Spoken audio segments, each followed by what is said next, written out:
Bruce, congratulations on a very successful Q1. Why don't you take it away?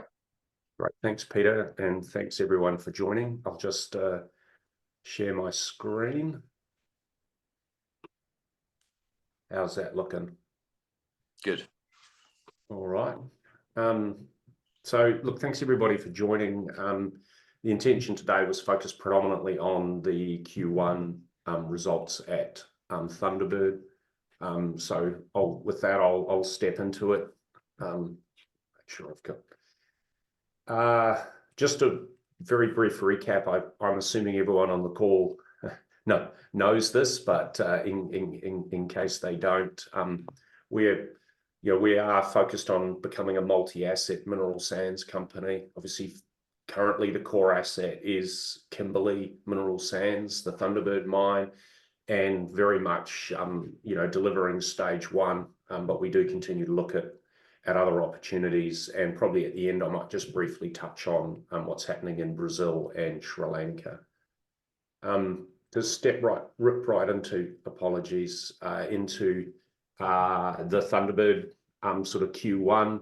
So probably biggest highlight was the fact that we actually started bulk shipping in Q1 as planned at FID. Late in the quarter, we loaded our first bulk shipment of zircon, which is the picture on the top right here. So that's a rotainer being lowered into the hold and then tipped to dump the concentrate as a bulk shipment.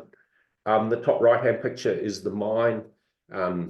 That's towards the end of March. We've just about finished mining block 3, about to move to mining block 4. And I'll come back and talk a bit about the oversize and what we're seeing in the mine. But that's sort of where we are at the moment with mining.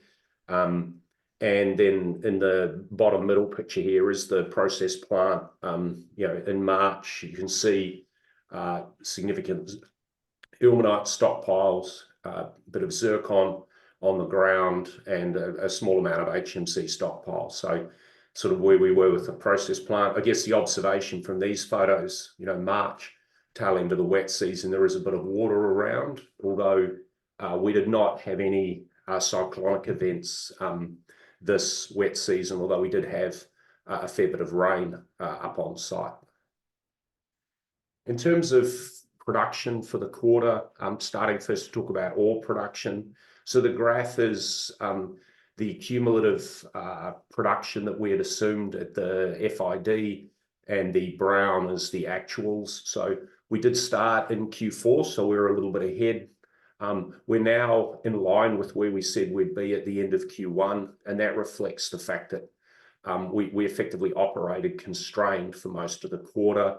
But we are expecting to build the cumulative production up and get certainly at least maintain the expected ramp up assumed at FID. The main challenges for production in the quarter related to initially in January we had a couple of significant sort of failures. We had a tailings co-disposal pump fail, and we had a waterline failure. Now they took a bit of time to repair, so we lost a lot of January for mine production. And then when we looked at the co-disposal pump, one of the observations we've had with not just the oversize but the relative abrasiveness of the material we've got, as much as you expect that and design for it, there's nothing quite like putting it through the plant to understand what that really means. And what we've found in some of these situations, particularly around the pumps, that the internals actually needed to be higher specification to handle the material that they're pumping. So in the case of the co-disposal pump, we had to order new internals. They had to be delivered and installed. So that was constraining our ability to deposit tails through most of February and March. That pump was rebuilt in March and is no longer a constraint. On the DMU itself, we had sort of two real drivers of restrictions.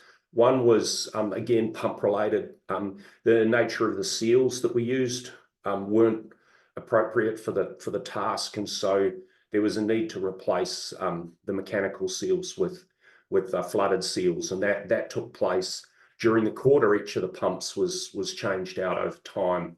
Those have all been changed out now, when we're seeing that the new seal type is appropriate. And then the general observation that the oversize we had and the abrasiveness of the material was perhaps more than expected when the DMU was designed and built. And so we obviously learned a bit about that during the quarter, made modifications, but in particular at the very end of the March quarter, on the last DMU move, significant modifications were made to the DMU, the Grizzly, the boiler box, which is where the ore drops down onto the screens themselves, and the way they're bound to the DMU. And what we've observed with that is that the DMU is now much more robust and can actually handle higher throughput. So we have been progressively ramping up, and the DMU is now operating able to operate much closer to design capacity. So the throughput piece, we think we're now through, and we would hope that this quarter will be much closer to design throughput on the DMU than we were in the first quarter, where effectively we ran at more or less 50% capacity for most of the quarter. In terms of the oversize, so the way to think about the oversize is, I think I've said this before, the plant, we always knew oversize was one of our key variables. And so the DMU plant, etc., was designed for variable oversize, actually up to, I think, about 40% at peak, but for an average of 15%. And what we've observed in the first quarter was that the average oversize we've had has been higher than the 15%. Now, what is not yet clear is the extent to which that is we just happen to be in an area of high oversize, or whether, in fact, the oversize estimation, there might be more oversize when you're actually mining versus what was expected from the drilling and the pre-production work. So we don't know the answer to that at the moment. What we do know is that if we assume the current oversize is maintained, with the current DMU, we can run at about 75% of undersize recovery to the wet concentrator. So effectively, we can run the DMU, but we'll lose a bit of the capacity through oversize. Now, if that turns out to be actually, if the higher oversize is structural, i.e. we believe it's everywhere in the deposit, then the option exists then to either modify the DMU to break down more oversize, to increase the capacity so it can handle additional oversize, or even ultimately a second DMU to boost the mining capacity to keep the process plant full. We will continue to observe the oversize in operation, and we're now doing, with the dry season, we're doing the drilling for the pre-drilling for the next year's production. We're specifically using a drilling method that should give us a better understanding of the potential for oversize. It's relatively hard to observe in drilling because drilling is a high energy activity, and so it can tend to break down the particles. So you're not always, and the drill is not, we're talking about quite large pieces of oversize in some cases, so it can be quite hard to identify just from drilling. So doing a lot of work on what we can learn from pre. Ultimately, as I said, if we conclude that the oversize will be structurally higher, then there are modifications that can be made to effectively ensure that we fully utilize the process plant. It is too soon to assume that that's what we need to do. We don't have enough operating experience yet, and we certainly don't know enough about what's in front of us in the ore body. So that's a big focus on working out what the reality will be longer term, and therefore do we need to do something about it. In terms of product volume, and this is probably the slightly offsets what we've seen with the higher oversizes, that we've actually been getting better than expected recoveries. to final products through the wet concentrator and the concentrate upgrade plant. So effectively, although we're presenting less or have been presenting less than designed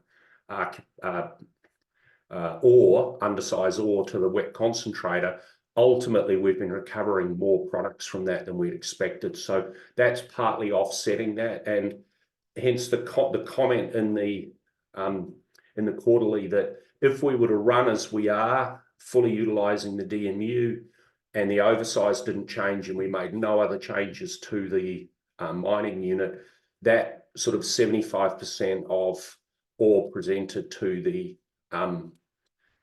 wet concentrator translates into about 85% of the products we would have expected at FID. So if nothing changes, we would run at 85%. Now, clearly, we don't need to run the process plant at 85% or for 85% long term. So we would look to make changes if that is deemed necessary, particularly if we observe that the oversize is sustained. The process plant is running well. It is able to run at nameplate when it has the feed.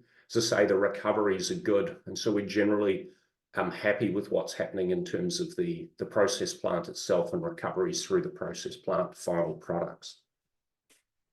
I don't have a specific slide in here on price, but I'll make a couple of observations around pricing.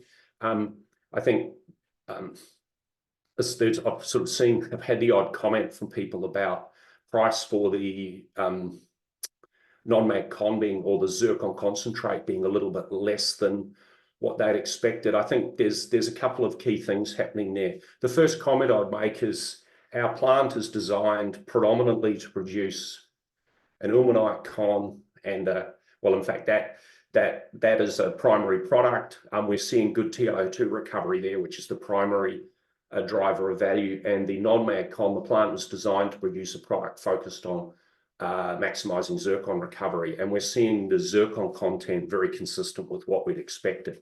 The reason why the price is a little bit lower than perhaps people expected, it's really two main drivers. One is the fact that we're seeing less TiO2 recovered to the non-mag con than had been assumed.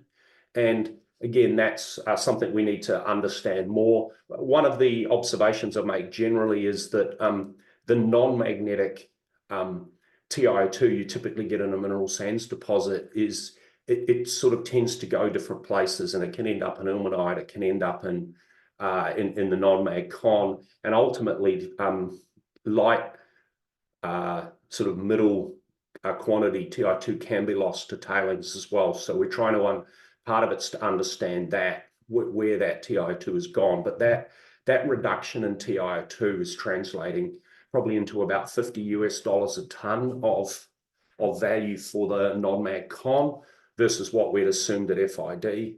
And then the other piece is there is monazite credit in the non-mag con. It runs about 1%. Monazite typically was assumed, and I guess at the time the FID, the assumption was effectively $5,000 a ton for monazite, which was significantly less than the market price at the time. For those who follow the rare earth space, rare earth prices have come off very dramatically over the last year, and what we're seeing now is that the monazite price is, under $3,000 a ton. In fact, it's heading back to sort of more long-term sort of pricing in the mid-2000s, and so the monazite credit is more like $25 a ton versus $50. So those two effects are adding up to about $75 a ton, which is the bulk of the variation in price versus what might have been expected. We expect current prices to be maintained for this quarter. There's not a lot happening with zircon price in China at the moment. It's moving around a little bit, but we're not expecting to see those prices change significantly. In terms of MagCon, which we're now shipping, that was a fixed price contract based on the percent TiO2, and we're producing sort of as expected qualities. So we expect on average over the first 5 years to get $123 a ton FOB, and that looks like about what we'll be getting. So we certainly expect to get as you'd sort of expect, but as expected, pricing for our MagCon. In terms of sort of cash flow and so on, is always a question for companies in ramp up. For stage one, the way to think about this is we had, I think, still had about 20 odd million dollars of available cash and facilities in the joint venture at the end of March. The expectation is that that's something that should be sufficient to get us through. But as always, you know, these are tight months for any project where we're operating at or near our, whether you want to think of it as minimum cash or maximum debt draw. And therefore, if you had, for example, delays in shipments or something unexpected happened, then you can dip below that.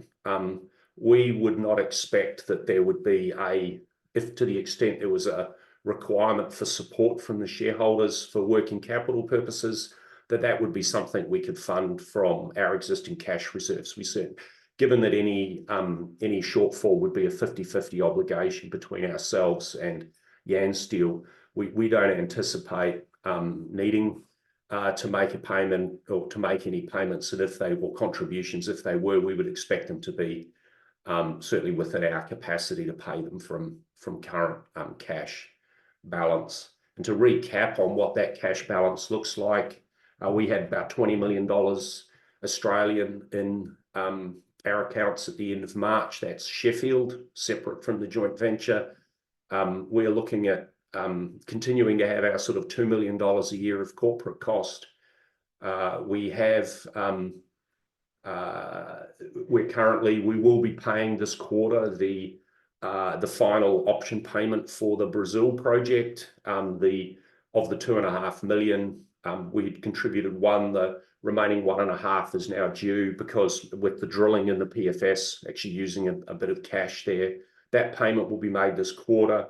And then if we think about the potential for exercise of option there, I think we talked about it in the quarterly, the rate of approvals and understanding the full suite of approvals required for the project in Brazil have meant that ourselves and our partner have concluded that the stage 2 is likely to take longer than we would have anticipated, and therefore the rate of cash burn is likely to be lower. So our current expectation is that the $5 million that would be due on the exercise of the option, which would be late in the third quarter, early fourth quarter of this calendar year, is likely to be sufficient funding for that project through to the end of 2025. So we don't see the balance of the potential $12.5 million US, the other 7.5 being required before the end of next year. With Capital Metals, we've bought the shares. We have an option to buy another 4% for $1.5 million. That runs for a year. It's an option. We're under no obligation to exercise that. We are in discussions with Capital Metals about a potential to become involved in the project to become directly involved in that project. That is likely to be relatively modest upfront or near-term cost while that project has progressed to a potential FID. So again, and that is a contingent. There's no obligation on us to do that. So all in all, we're looking at about $5.5 million of firm cash commitments between now and the end of next year, which would leave us about $14.5 million of cash available for either contingent commitments or other purposes, including for support of KMS if it was necessary. So we still feel comfortable that we have sufficient cash on hand to both support KMS if that was required and undertake our planned activities. So I think I've covered off most of what I wanted to cover off. Probably just a couple of comments on, so I've talked about South Atlantic and Sri Lanka as sort of the cash implications, but for the project in Brazil, we are substantially through a drilling program there. We've almost finished drilling at Retiro, and we'll be drilling at Bujaru soon. the PFS is well underway, and so there's an expectation that in the third quarter we should have a resource on the two main deposits, plus working towards completing the PFS. We had IBAMA, who's the National Environmental Regulator, on site last week for a visit, and that approval is now progressing. But like most places, these things take time, and I think it's unlikely that the LI would be approved much before the sort of fourth quarter of this year. In terms of Brazil, Sri Lanka, we haven't really spoken about this project much before. We've taken an interest in CMET because we see this as a very high grade, potentially low capital opportunity. It's got very good product quality. Sri Lankan products are generally well regarded. When I say high grade, it truly is a very, very high grade deposit with good quality minerals in it, and it lends itself to a relatively low capital, small scale, but high margin development opportunity, which is what we like about it. And we're continuing to look at what our next step should be there, if any. And I'll stop there and take questions. Brilliant. Thank you, Bruce. We'll just dive straight in. We've got a few come in via email, and then there's also a few coming through the Q&A. As a reminder to those on here, please feel free to submit some questions, and we'll try and get through to them. Just on shipments, Bruce, could you just give us a bit of an update? Obviously, you've achieved first bulk shipments around a month ago. How's the schedule looking? Are we now expecting consistent bulk shipments moving forward?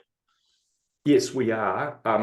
That's a combination of got to make the product to ship it. We've generally been shipping the zircon concentrate, not quite hand to mouth, but we focused on zircon con. It's the higher value product. So we were shipping that in bags. We did our first bulk shipment with that. So we would certainly be expecting to be able to make a shipment, at least one shipment of zircon each month going forward. And in terms of sulfate ilmenite concentrate to yarn steel, we've made the first shipment. We again would anticipate, depending on production levels, but effectively on average, we look over a year at about 2 shipments a month of that concentrate. Now we're still in ramp up. We're building to that, but I think we would certainly be looking to heading near those levels by the end of this quarter. We have some stock, so we can also ship out of stock. I think it's probably notable that Broome is a port that has it's been a relatively underutilized port, but it does have cruise ships in particular, and in the dry season you get more cruise ships. So one of the challenges, and particularly in the peak of the dry season, is scheduling vessels in and around the cruise ships. Small vessels can share the berth, larger vessels can't. So there's a bit more sort of complexity around the timing of shipments in the peak of the dry season, really July and August. It's something that's manageable, but it does mean that we don't have quite as an easy run on shipping as we would in the shoulder and wet season. So that's something we've got to deal with. We don't see that as it can cause a shipment to move by a few days, but overall we generally should have enough windows in a month to be able to load sort of 3 vessels, two ilmenite and 1 zircon vessel a month is sort of how we think about our regular shipping. Okay, brilliant. One of the questions here from Roger Costello is more around the cost-effective engineering. Obviously, given the overburden, you're losing around 25% due to the overburden. Is there a cost-effective way to reduce the burden on the DMU? Obviously, you mentioned potentially even adding a second DMU. What would that look like in terms of costs, and would it increase operating costs much? Look, I think we're a long way from knowing the answer to that question. I think the range of possible outcomes on the oversize are actually the average oversize is not as high as we're seeing, and therefore the problem is manageable with the current system. That I'd say that's the best possible outcome we could see.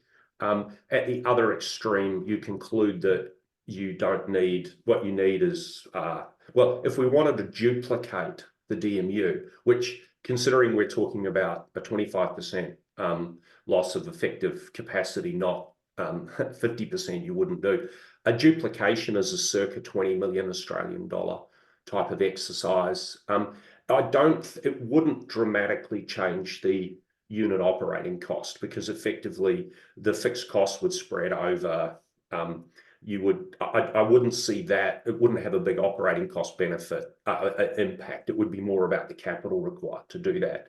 There's clearly some intermediate cases which are further modifications to the current DMU to handle the oversize, and that could be changes to the screening, potentially even scrubbing, for example, to break a bit more of the overburden of the oversize down. And one of the exercises we'll do is to understand that oversize.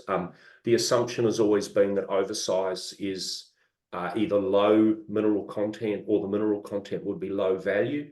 We need to validate that, because if that's true, the objective is to continue to get rid of it.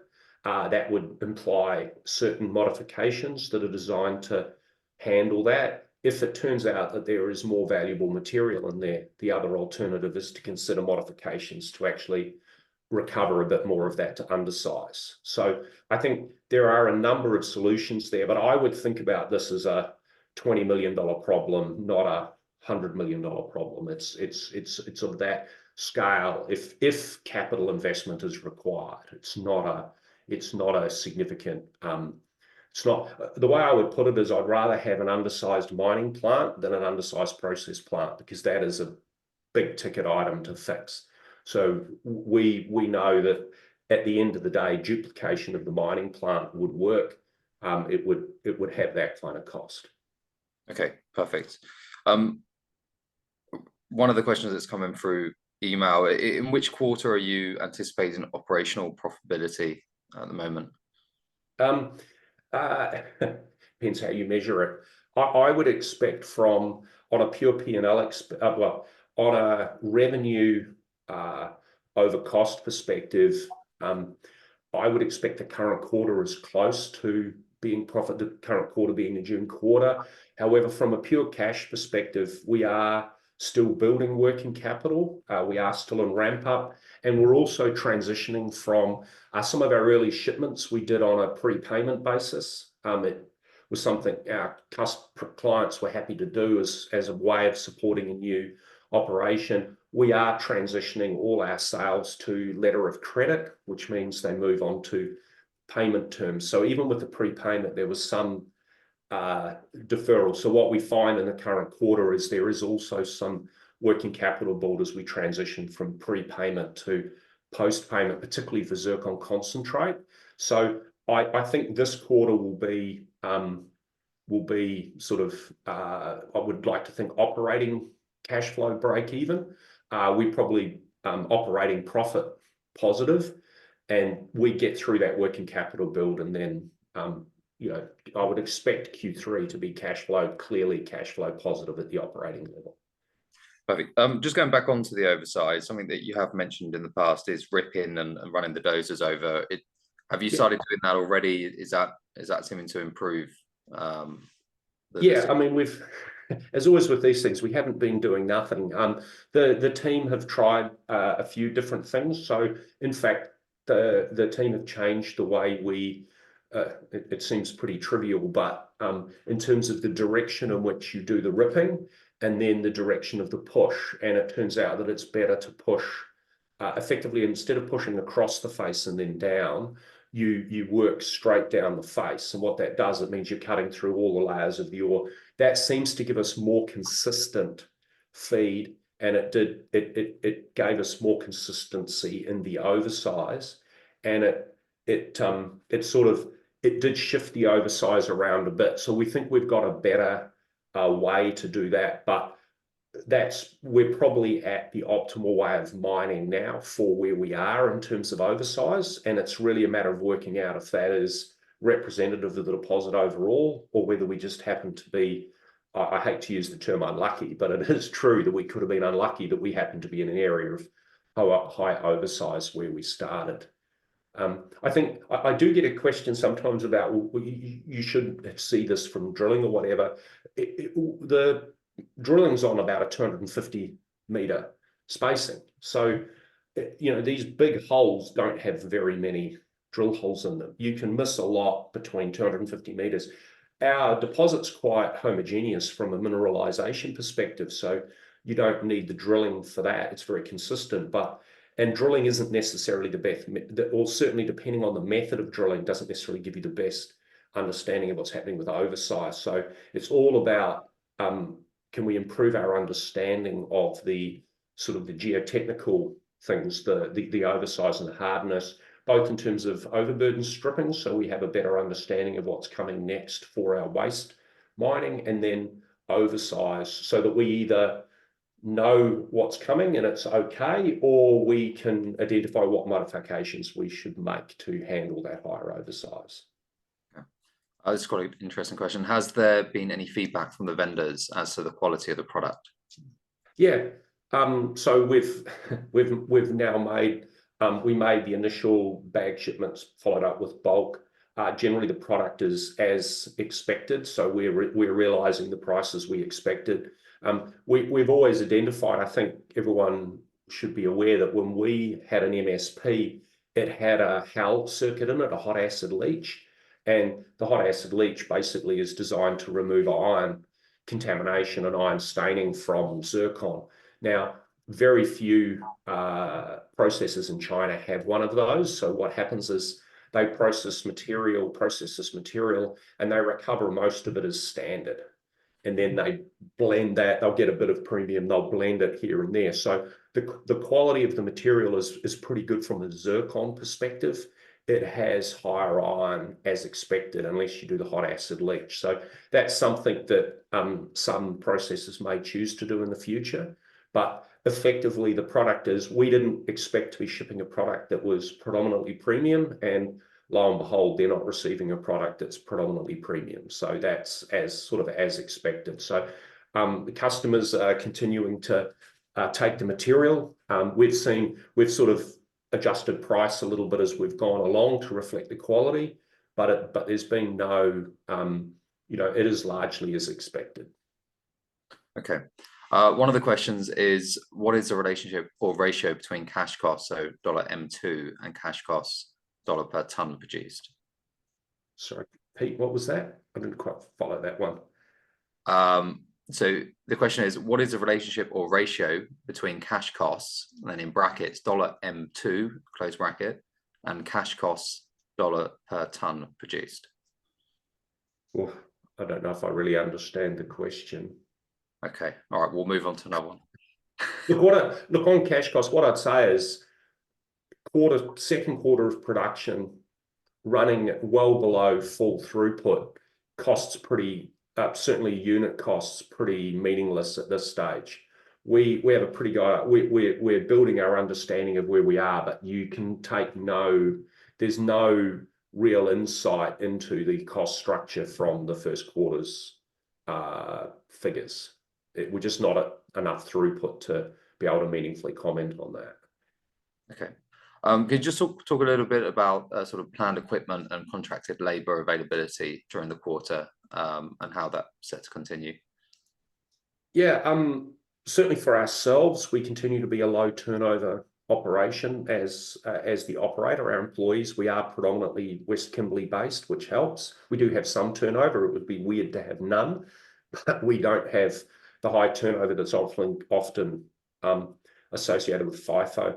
Our contractors can, particularly the mining contractors, it is still a battle to attract and retain staff, and it hasn't impacted our ability to operate, but it is a constant exercise, and there again, the focus is on trying to increase the local component of the workforce, because that they tend to be stickier and more committed to being in the business, in that business, because it's not just a FIFO call about where I go on my next swing. So we are, like everyone in the industry, you do see pressure. What I would say is we're starting to see, perhaps not so much at the operator level, but we are starting to see availability of some of the more senior positions as the impact of some of the closures on mines in WA are impacting, and we are starting to see sort of candidates come through for senior level roles who so I think we're at the start of seeing some softening in the tightness of the labour market in Western Australia. Okay. We've had a question come in around offtakes. Can you just talk about stage one product offtake? How much of it's been shored up? I mean, nothing's changed there. We had 100% of the ilmenite concentrate is committed to yarn steel. So that's as it was. We have 75% of the zircon concentrate at nameplate capacity committed across 3 processes in China. So at the moment, effectively, we are producing at a level where that's all we need.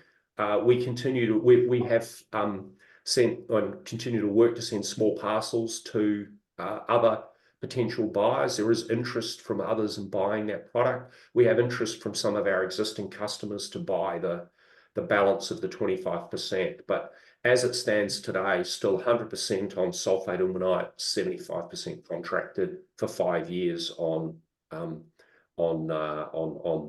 non-mag concentrate. In terms of a naming convention, we non-mag, magcon, paramag, customers found it confusing. We now refer to them as zircon concentrate, ilmenite concentrate, and leucoxene concentrate, because those are products that our customers recognise. So it may take me a while to learn to call them that, but that's if I call about zircon concentrate, I'm talking about non-mag. Perfect. At the start of the presentation, you stated production throughput expected to be at least in line with FID assumptions, which the author of this question says implies full production rates in the final quarter of 2024. But the quarterly states that full throughput expected by the end of this current quarter in June, which is currently more likely. I think it's this, in terms of full throughput on the DMU, that feels more like the current quarter. The undersized piece means that where I think we'll be, my gut feel is by the end of the current quarter, we'll be running at close to our full nameplate mining rate. And then the question about the extent to which we're running the process plant flat out is about the recovery or the undersize. So the way I would think about it is by the end of the current quarter, we should be at up the top of the S curve in terms of mining, definitely. In terms of final product, somewhere around that 85% level, maybe a little bit higher, maybe a little bit lower, and then really working on what do we have to do to get from 85 to 100.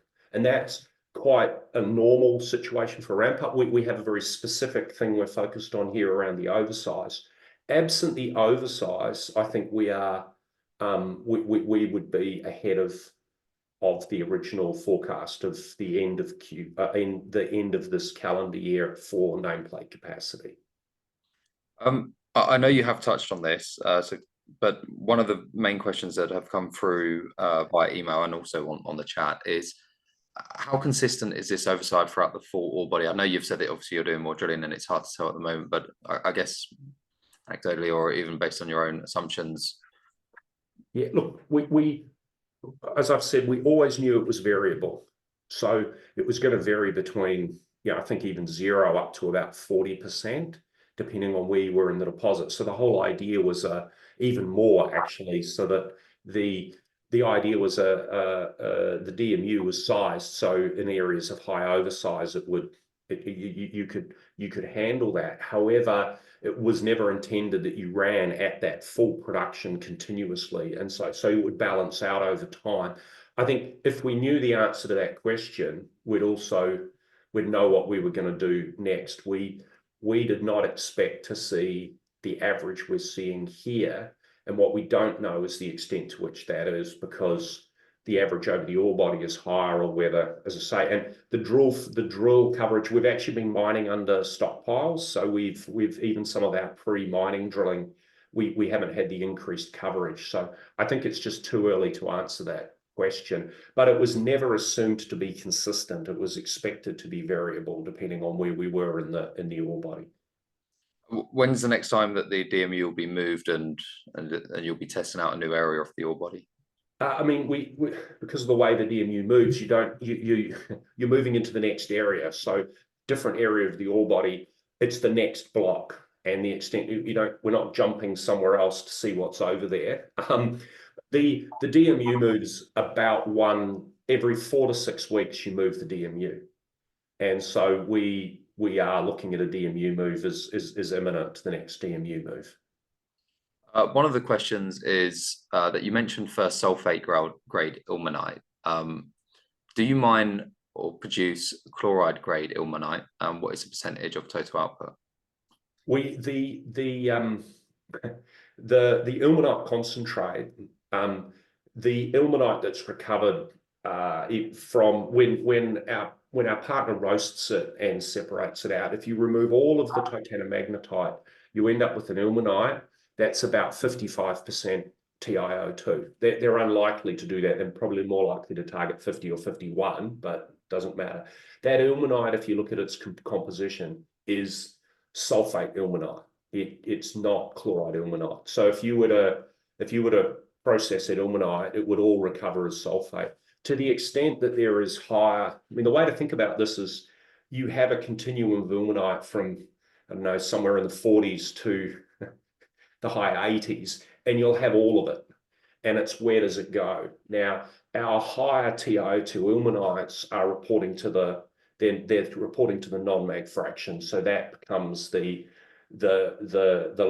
low end of leucoxene is the high end of chloride ilmenite. So to the extent that we have 60, 70, 80% TiO2 material, that's going with the non-mag. It's not recovered to the sulfate ilmenite concentrate. Any updates on the sacred object and the exclusions? Yeah. Up, down?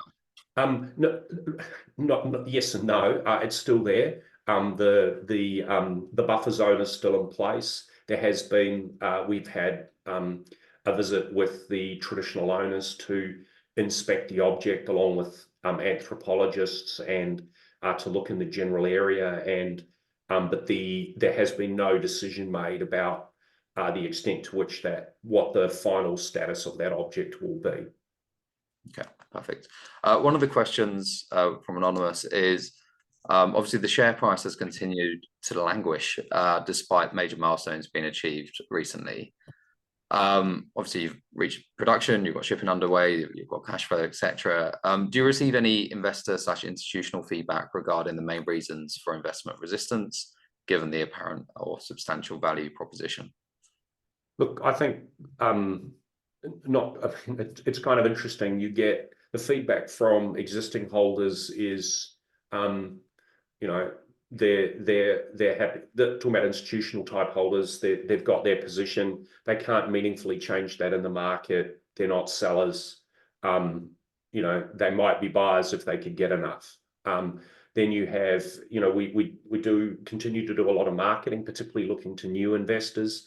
We've typically targeted smaller, like family offices, smaller institutional or new areas, because one of the challenges with a low liquidity stock is, for a lot of institutions, whether they like it or not, they don't see it as a position they can't get a meaningful position in it. So I think there is a bit of a standoff there between, you've got people who like the story and aren't particularly interested in selling at these levels, and you've got people who like the story but can't buy enough at these levels. I think, I continue to remind everyone that flat is a massive outperformance against most of our peers. It's quite tough to fight a falling market, and the fact that we've held our own is probably a little bit of a testimony to the fact that we have delivered quite a lot. The other comment is, and I think you see it with ourselves, I mean, startups aren't easy. you know, I get a little bit frustrated with people that talk about, oh, you've built it so it's de-risked, and it's like, no, it's not. You know, you've got, these are very complex systems. They take a lot of getting them to work the right way, and I think that gets underestimated sometimes. Now, when you have the backdrop of peer companies that have actually had disastrous startups, I think there is also a healthy degree of skepticism that says, okay, but I want to see that you aren't having those problems. And, you know, I would say we aren't. And our first quarter, we had some very specific issues we understand. We would expect the second quarter, we will see stronger volumes, and people will build that confidence. But it feels like we're in you call it a show me world. Don't tell me it's okay. Show me it's okay.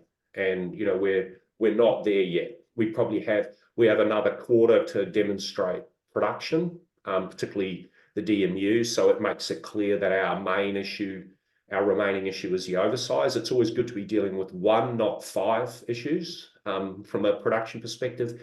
And then ultimately starting to demonstrate the ability to build cash at the operating level, which, you know, maybe that's a Q3 type exercise. So I do think this is going, unfortunately for people, there isn't a sugar hit here. It's going to be, you know, every quarter we're going to make progress, and people are going to form a view on where we are on our journey from that progress.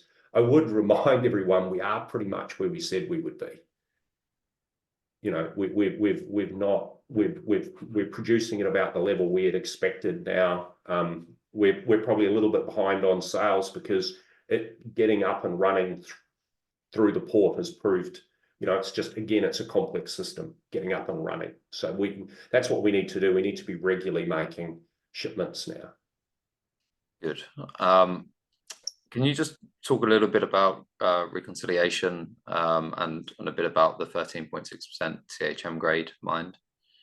Again, I think, look, we overall, with the exception of the oversize, we're very comfortable. So there's probably two areas where there is a delta between what we had expected, and that is oversize and the recovery of TiO2 to the non-mag con. That's it. Everything else, nothing to see here.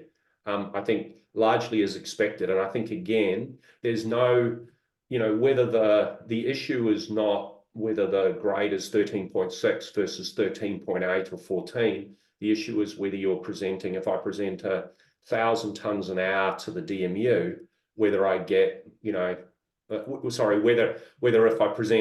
get 1,000 tonnes an hour from the DMU to the wet concentrator, or whether I get 800 tonnes an hour. That swamps everything else. So the overall reconciliation is as expected, or slightly better in the case of the recovery of valuable material to our final products. So no concerns about grade reconciliations or anything like that. Perfect. One of the questions was, in light of potential restrictions in place, delivering funds into Brazil. Have you had any issues delivering funds into Brazil? I'm not aware of any issues with when the money's requested, we pay it. I'm not aware of any capital or currency controls in and out of Brazil. So no. Perfect. Why don't we end on, or one of the last questions, why don't we talk a little bit about the zircon price and sort of the outlook for that, if you don't mind, Bruce? Yeah, look, I think there's been a fair bit of commentary from other companies, particularly Iluka, that I think what we saw was the softness in the second half of 23, and there was an expectation that the first half of this year would be pretty tough as well. And actually, there was restocking in China, and that there was buying in January ahead of Chinese New Year, which is unusual. And I think people had suddenly realized that, and the way to think about it is it particularly impacted premium zircon, because the Chinese buy a lot of concentrates, and those concentrates, they recover a lot more standard and sub-premium type grades. And then you had particularly Iluka and Tronox saying, we're not going to produce, you know, they're not producing as much, not seeing the sales. They disproportionately remove premium because they make final products. So what you had was an exaggerated tightening of premium in China. And I think some customers suddenly realized that the premium wasn't going to be there. And so that sort of, they were buying ahead, and that sort of stopped prices going down, particularly for premium, and even ticked up a little bit. It has probably widened the spread between premium and standard a little bit, in China in particular. It feels like that's where we probably are for the first, certainly for the first half of the year. I think, you know, TZMI went from saying in December that calendar year 24 would see a surplus in zircon. By February, they were calling it as balanced because of the adjustments to production that were made by major players. So it feels like it'll be a pretty balanced market this year, absent some surprise on either the supply or the demand side. So it's not obvious what's going to suddenly drive prices up, but also down. So unfortunately, it probably feels a bit boring at the moment. We're probably looking at these prices around these levels, certainly through this year, would be my best guess at the moment. We're probably seeing a little bit more. You're still seeing the volatility in monazite, which is probably going to find a floor again soon, because, you know, rare earth prices are back at, or monazite prices themselves are back at sort of long run levels. And so we've definitely seen that peak and fall off. It's not a big component of value for us, but still, you know, $25, $25 is still a decent chunk of change out of on us, you know, $700-800 a ton commodity. You'd prefer to have the extra 25 than not. Agreed. Bruce, why don't you just talk us through, as much as you can do, looking further forward. Why don't you talk us through sort of the this next quarter upcoming? This time in 3 months' time, when we do another one of these quarterly updates, what I guess would you like to be able to say? I mean, look, certainly from a production perspective, we would expect to end the quarter at close to the full. You know, we'd be running full throughput on the DMU. You know, seeing all the material we can make there going through to products that we're making regular shipments, and that we're clearly at or near that bottom of the, we'll say we're having to call it maximum debt or minimum cash position. That's sort of where I think we'll be this quarter. I think this quarter is going to be more about proving the production capacity is there, subject to this oversized question. So, you know, are we at 85% of final products? Is it a little bit above or a little bit below that? That's what we would like to think we can prove this quarter. And then, you know, building into the following quarter that strong, positive operating cash flows, because we'll be through the working capital build. We should be making regular shipments, and that would be the sort of things I'd be looking for over the next couple of quarters. Amazing. And before we wrap up, any final thoughts at all, Bruce? No, look, appreciate people's time to listen in. Startups they are frustrating. You get data points once a quarter. We're not going to provide blow by blow commentary. It doesn't help because it creates noise. I think, we're on a journey. We're pretty comfortable with where we are. I think, there is there's one particular issue to focus on, and we're focused on that. But until we understand that we're not going to panic and rush off and do something about it. Remind everyone again, we've just finished the first full quarter of production, and we weren't running at full production for a quarter. We're on that journey, and we've got, we're going to be in the ramp up for a little while. We're going to get close to full production, but then the optimization piece always takes a bit of time. Perfect. And for those of you who would like to rewatch aspects of this, we are recording. It will be on the Sheffield Resources YouTube channel. And as always, feel free to reach out via the website if you have any other questions. Bruce, thank you for your time. Cheers. Thanks, Peter. Thanks, everyone.